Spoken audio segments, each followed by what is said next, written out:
విష్ణుమూర్తి ఆ విధంగా చెప్పగానే దేవకీ వసుదేవుల ఆనందానికి అవధులు లేవు. ఇక ఆ శుభగడియ రానే వచ్చింది. దేవకీ వసుదేవులకు శ్రీకృష్ణుడు జన్మించాడు. ఆహా, ఎంత అందంగా ఉన్నాడు! ఆ కళ్ళు చూడు, ఎంత బాగున్నాయో కదా. ఈ బాబుని చూస్తుంటే వదిలిపెట్టబుద్ధి కావట్లేదండి. విష్ణువు చెప్పినట్లుగానే మన సంఖ్యలు తెగిపోతున్నాయి. నేను ఇక బయలుదేరతాను. స్వామి కార్యం నెరవేరుస్తాను. ఈ బాబుని చూస్తుంటే వదిలిపెట్టబుద్ధి కావట్లేదండి. దేవి, తప్పు, అలా మాట్లాడకు.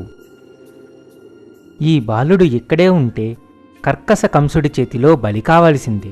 దయచేసి అర్థం చేసుకో. తను ఒక బృహత్కర కార్యం కోసం జన్మించాడు. విష్ణుమూర్తి ఆజ్ఞను మనం శిరసా వహించాల్సిందే.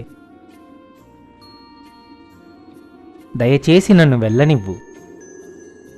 సరే స్వామి, జాగ్రత్తగా వెళ్ళిరండి.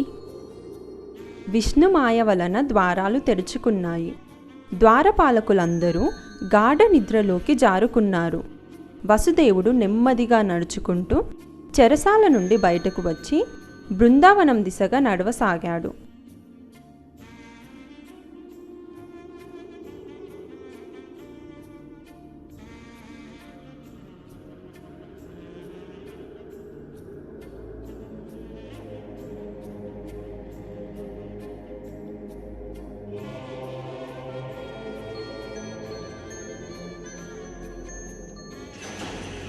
అమ్మా యమునమ్మ తల్లి, నేను స్వామి కార్యం నిమిత్తమై బృందావనానికి పోవాలి.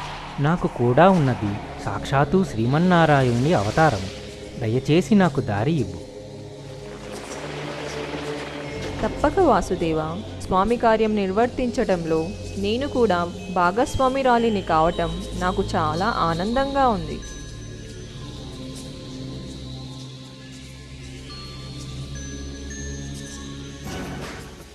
ధన్యుణ్ణి తల్లి. యమున చూపించిన దారి గుండా ప్రయాణాన్ని సాగిస్తున్నాడు వసుదేవుడు. మార్గమధ్యంలో పెద్ద తుఫాను వచ్చింది. తన తలపై ఉన్న శ్రీకృష్ణుడు పడిపోకుండా జాగ్రత్తగా పట్టుకుంటూ నడవసాగాడు. శ్రీకృష్ణుడు తడిచిపోకుండా కాలేయుడు తన పడగని గొడుగులా చేసి తన స్వామిని కాపాడుకోసాగాడు.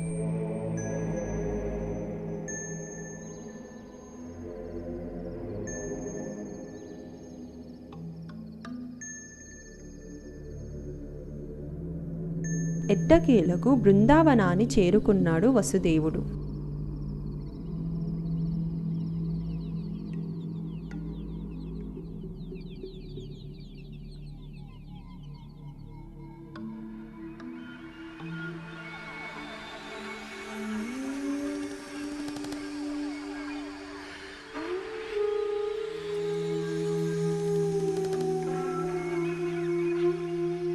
అక్కడే యశోద ప్రసవించిన ఆడపిల్లను తీసుకొని శ్రీకృష్ణుణ్ణి ఆమె ప్రక్కలో పడుకోబెట్టి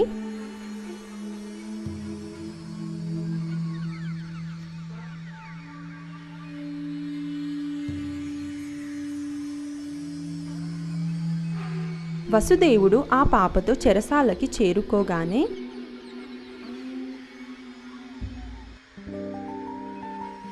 గది ద్వారాలు ఎప్పటిలాగే మూసుకుపోయాయి. విష్ణుమూర్తికి మనసులోని ధన్యవాదాలు తెలియచేశారు దేవకీ వసుదేవులు. 8వ బిడ్డ పుట్టిన సంగతి ద్వారపాలకుల ద్వారా తెలుసుకున్న కంసుడు హుటాహుటిన చెరసాల దగ్గరికి చేరుకున్నాడు. ఎక్కడా? నన్ను సంహరించడానికి పుట్టిన ఆ బిడ్డ ఎక్కడా? బిడ్డ పుట్టింది, కానీ ఇది ఆడబిడ్డ. నీకు ఆకాశవాణి చెప్పింది 8వ సంతానమైన బాలుడి వల్ల మృత్యువు తప్పదని. కానీ ఆడపిల్ల జన్మించింది. దయచేసి ఈ పాపని చంపబోకు అని ప్రార్థించింది దేవకి. చీ, ఎవరైతే ఏంటి, నాకు ఈ పాపను చూస్తుంటే చంటి పాపను చూస్తున్నట్లేదు, నా మృత్యువును చూస్తున్నట్లుగా ఉంది.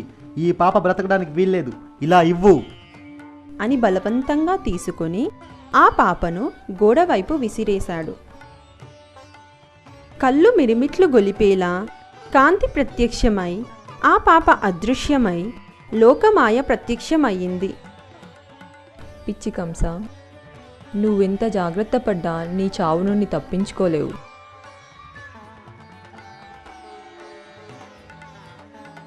నిన్ను సంహరించేవాడు వేరే చోట పెరుగుతున్నాడు. ఎంత ప్రయత్నించినా అతన్ని ఎదుర్కోవడం నీ వల్ల కాదు. మృత్యువు కోసం నిరీక్షించు. మితిమీరిన అహంకారంతో సొంత సోదరిని, బావని నానా అగచాట్లకు గురి చేశావు. అన్యం పుణ్యం మెరుగని పసిబాలలను పొట్టన పెట్టుకున్నావు. నీవు ఇంతకు ఇంత అనుభవిస్తావు, సిద్ధంగా ఉండు.